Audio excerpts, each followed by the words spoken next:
معروف يا ابو. ايوه بعدين لا تفهمون انها ضد القلعه، القلعه جيراني ويهزموني ويهزمون.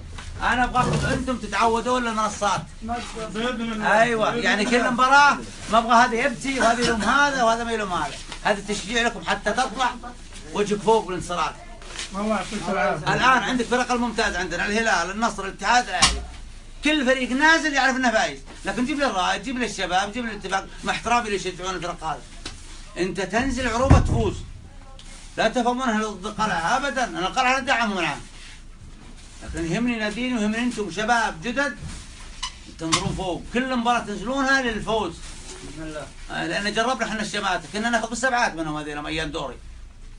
ونطلع نبكي وكل ليله ما نتعشى، ثاني يوم نروح المتوسط بالقيم، عارفين؟ لا ان شاء الله الشباب قدوا الحدود انا جالس اشجعكم اعودكم على الفوز.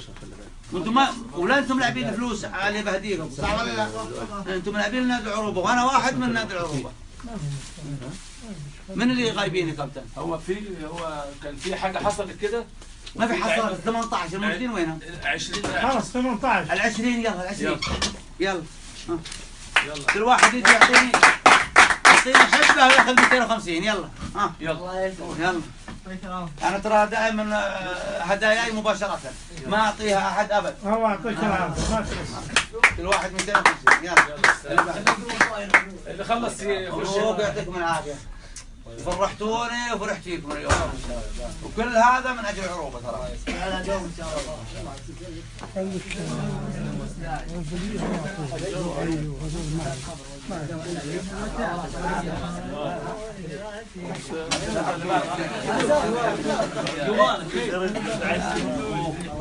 صاحب الفاول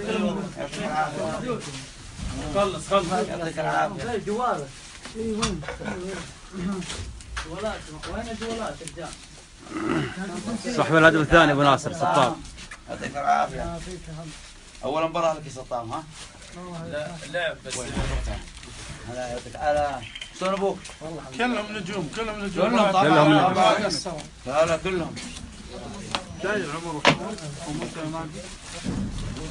المكافأة بعد الفوز على طول مباشرة لها طعم، ولا اقدر اعطيها الاداري حقكم يعطيكم اياها بكره. لا ابد ما يحتاج. يلا رجال اللي بعد. احنا اول شيء دعونا كذا لان نجحنا ابونا يعطونا على طول.